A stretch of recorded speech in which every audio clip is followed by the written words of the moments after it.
आने वाले चुनाव में आपको फैसला करना है कि हमें किसके साथ जाना है। दो ताकतों के बीच में चुनाव है। एक ये लोग हैं जिन्होंने जम्मू कश्मीर को आतंक की आग में झोंकने का काम किया। अपने राजनीतिक फायदे के लिए 35-35 साल तक जम्मू कश्मीर आतंक की आग में जलता रहा। 40,000 से ज्यादा लोग शहीद हो गए।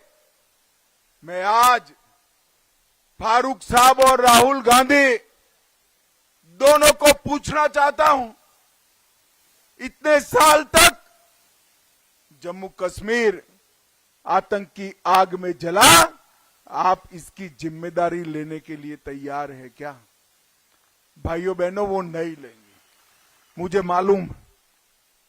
इसलिए हमने तय किया है कि चुनाव के बाद 40,000 लोगों का जान लेने वाली आतंकवाद के लिए भारतीय जनता पार्टी एक व्हाइट पेपर लाकर इनकी जिम्मेदारी तय करेगी, इनकी जिम्मेदारी तय करेगी।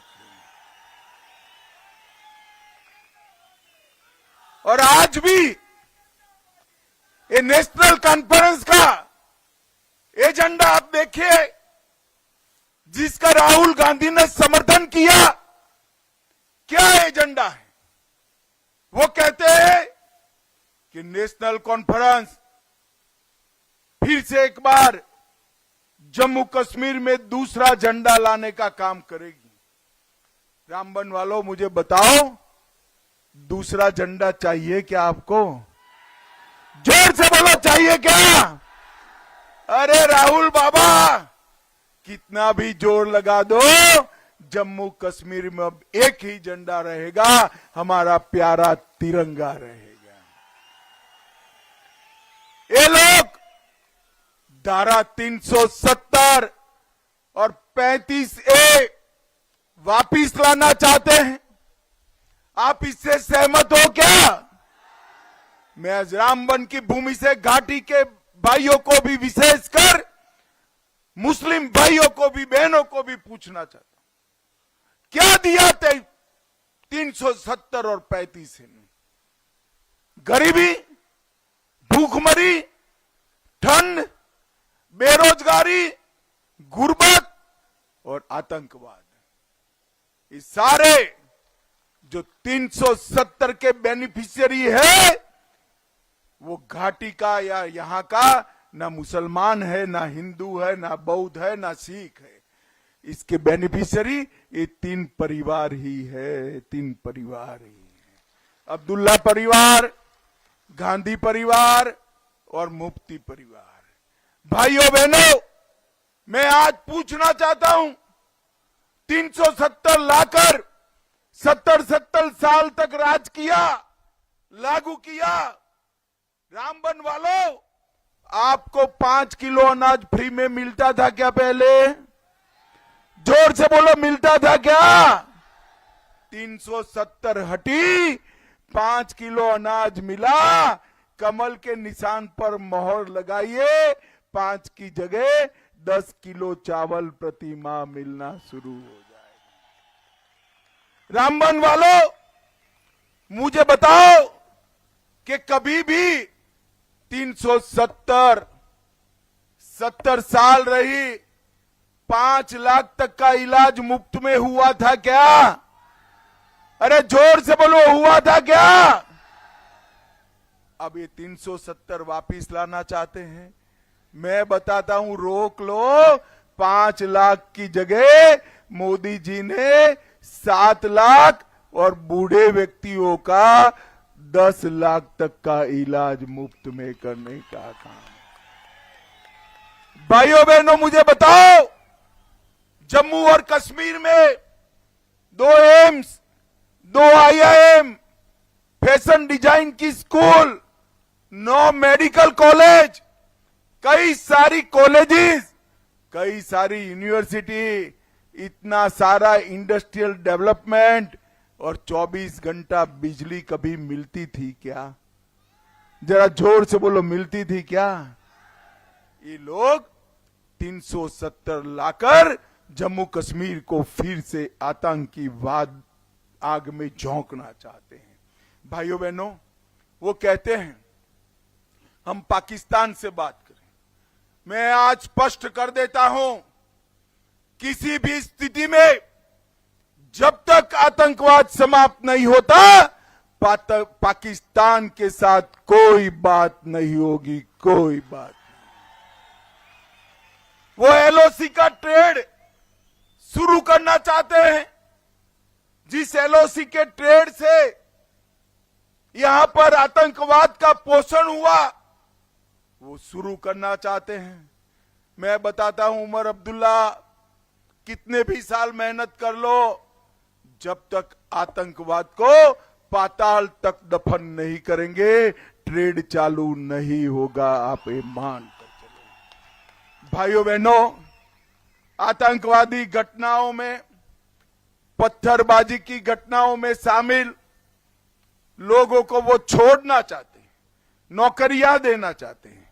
मैं आज बताकर जाता हूं, जो हाथ में लैपटॉप और तिरंगा लेकर आएगा, इसके लिए मोदी जी ने नौकरी की व्यवस्था की है, और जिसके हाथ में बंदूक होगी, इसके लिए जेल की सलाखें भी तैयार रखी है। भाइयों बहनों, वो हमने गुर्जर बकरवाल को, पहाड़ियों को, दलितों को आरक्षण दिया, माताओं बहनों को इसका अधिकार दिया। ये कहते हैं ये आरक्षण को हम समाप्त कर देंगे। भाइयों, फिर से एक बार ये भ्रष्टाचार की आग में युवाओं को झोंकना चाहते हैं। मैं आज कहना चाहता हूं कि जम्मू कश्मीर में ये विभाजनकारी प्रवृत्तियां अब हम नहीं चलने देंगे। ये भारतीय जनता पार्टी का संकल्प है। मैं आज यहां से फारूक साहब को पूछना चाहता हूं। फारूक साहब, शेख अब्दुल्ला के समय से आप कहीं न कहीं सत्ता में रहे, आपके बेटे उमर साहब भी रहे, आप भी रहे। आतंकवाद होता था तब आप कहां होते थे? भाइयों बहनों, जम्मू और कश्मीर में आतंकवाद चरम सीमा पर था। अब्दुल्ला परिवार लंदन में मौज मस्ती कर रहा था, मौज मस्ती कर रहा था। मुझे बताओ, ये लोगों को अधिकार है जम्मू कश्मीर के वोट प्राप्त करने का? जो आतंक की आग में झोंक कर चले गए, यहां के युवाओं के हाथ में तो बंदूकें और हथियार पकड़ाई, अपने बच्चों को लंदन और दुबई में पढ़ा लिखा कर तैयार किया, क्योंकि सत्ता का सुख भोग सके। मगर अब नहीं होगा। अब पंचायती राज मोदी जी लेकर आए हैं। ग्राम पंचायत, तहसील पंचायत, जिला पंचायत, 30,000 युवाओं को चुने हुए प्रतिनिधि बनने का मौका हमारे नरेंद्र मोदी जी ने दिया। भाइयों बहनों, सबका साथ, सबका विकास, इस सूत्र के आधार पर मोदी जी आगे बढ़ रहे हैं। हमारे डॉक्टर साहब ने कहा, अमित भाई रामबन में पहली बार आए हैं। ऐसा नहीं है डॉक्टर साहब, मुरली मनोहर जोशी जब यात्रा लेकर आए तब मैं 2 दिन तक रामबन में रहा हूं, कोई कैंप के अंदर। लाल चौक पर झंडा फहराने मुरली मनोहर जी आए तब मैं अहमदाबाद शहर का महामंत्री था, और 2 दिन हमें यहां रोक लिया गया था और फिर अलग अलग रास्ते से वहां पहुंचने का प्रयास किया, पकड़े गए थे। मगर रामबन ने सर्वाधार हिंसा, कुंडा और कलीमस्ता की हिंसा, ये सारी घटनाएं देखी हैं। आज मैं आपको आगाह करने आया हूं भाइयों बहनों, फिर से एक बार आतंकवाद का एजेंडा लेकर नेशनल कॉन्फ्रेंस के नेता उमर अब्दुल्ला आए हैं और हमें कहते हैं नेशनल कॉन्फ्रेंस की जो बेइज्जती करेगा हम उसकी जान ले लेंगे। अरे उमर साहब, किसको डराते हो भाई? भाजपा वाले आपकी धमकियों से नहीं डरते हैं। हम हमेशा देश के लिए जान देने के लिए तैयार हैं। आपने कत्ल तो किया जम्मू कश्मीर के विकास का, आपने कत्ल किया जम्मू कश्मीर के युवाओं के भविष्य का, आपने कत्ल किया मेरे पहाड़ी बकरवाल और गुर्जर भाइयों का आरक्षण छीनकर, माताओं बहनों का आरक्षण छीनकर उनके भविष्य का कत्ल किया था। अभी अभी कांग्रेस के बड़े नेता गृह मंत्री थे, महाराष्ट्र के बड़े नेता हैं, उन्होंने शिंदे साहब ने बयान दिया, गृह मंत्री वो थे तब उनको लाल चौक में जाने में डर लगता था। पढ़ा है आप लोगों ने? शिंदे साहब देश के गृह मंत्री थे, उन्होंने स्टेटमेंट दिया कि लाल चौक जाने में उनको डर लगता था। अरे शिंदे साहब अब आ जाइए, बच्चों के साथ पोते पोती के साथ लाल चौक शेयर कर लीजिए, कोई आपका बाल बांका नहीं कर। हमने कश्मीर को सुरक्षित किया है। आज कश्मीर में राहुल बाबा बाइक चलाते हैं, बाइक चलाकर मोदी जी को गाली देते हैं, लाल चौक में आइसक्रीम खाते हैं, मोदी जी को गाली देते हैं, लाल चौक पर तिरंगा फहर रहा है वो देखकर मोदी जी को गाली देते हैं।